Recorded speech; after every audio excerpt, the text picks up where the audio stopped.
सुहाग चंद जी, सबसे पहले आप ये बताइए कि आप किसी भी सिंगर के पास जाते हैं, उनके साथ कांटेक्ट करते हैं, तो इस बीच में आपको बहुत सारा दिक्कत भी होता होगा, और जाते हैं तो ट्रेवल करना पड़ता है, बहुत सारे जर्नी करना पड़ता है, तो कैसे आप ये सब चीज को मैनेज कर लेते हैं? कैसे जाते हैं, रुकना, ट्रेवल के लिए पैसा? और शुरुआती तौर की बात किया जाए तो आपने स्टार्ट किया तो उस टाइम पर आपको बहुत सारा दिक्कत हुआ होगा पैसे का भी, तो कैसे आप सबको व्यय करते थे अपने?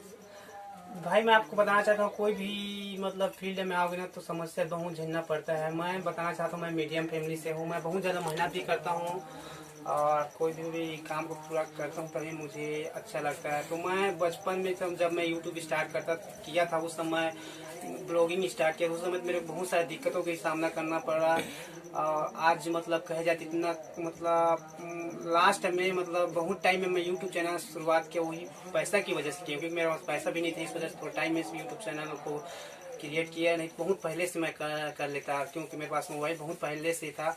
यूट्यूब पैसे की वजह से मतलब कहे जाए यूट्यूब में थोड़ा बाद में करियर बनाया।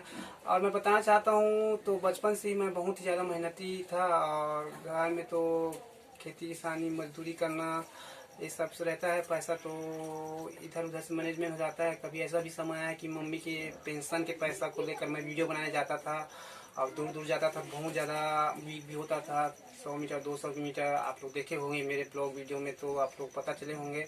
तो मम्मी के पेंशन के पैसा से भी लेकर मैं वीडियो बनाने गया हूँ। कई तरीके से भी आया है कि सिचुएशन के आर्थिक स्थिति से भी गुजरा हूँ। फिर भी जैसा भी गुजरा, यूट्यूब में जो भी हुआ सबको भूल गया। आज जो भी है आप सबके आशीर्वाद से ये सब मुकाम मिला है भाई।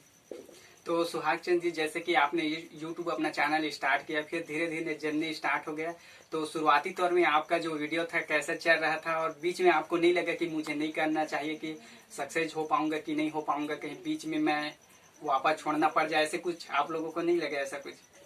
ऐसा तो नहीं लगा भाई, क्योंकि मुझे मतलब किसी भी फील्ड में लगे रहोगे तभी मतलब कुछ अचीवमेंट होता है। आई थिंक मेरे राय से कोई भी हो, जो भी फील्ड में ना लगे रहोगे तो उसी फील्ड में आपको आगे बढ़ने का राह मिल जाता है। भले मतलब शुरुआती कमजोर हो, लेकिन धीरे धीरे रहोगे ना, एक्सपीरियंस बढ़ता जाता है तो आपके लोग अट्रैक्टिव होते चला जाते हैं धीरे धीरे करके। तो मुझे ऐसा भी नहीं लगा कि मैं छोड़ दूँ इसे करके। हाँ, पैसा की समस्या आया, वीडियो लेट में डलता था, इस वजह से थोड़ा चैनल धीरे ग्रो हुआ, मोनेटाइजेशन भी लेट हुआ, तो उसमें प्रॉब्लम हुआ। लेकिन मुझे ऐसा नहीं लगा कि मैं बीच में यूट्यूब को चैनल को छोड़ दूँ इसे करके, क्योंकि मैं कंटिन्यू यूट्यूब में काम करना चाहता था। आज भी काम कर रहा हूँ, रेगुलर करता भी रहूँगा।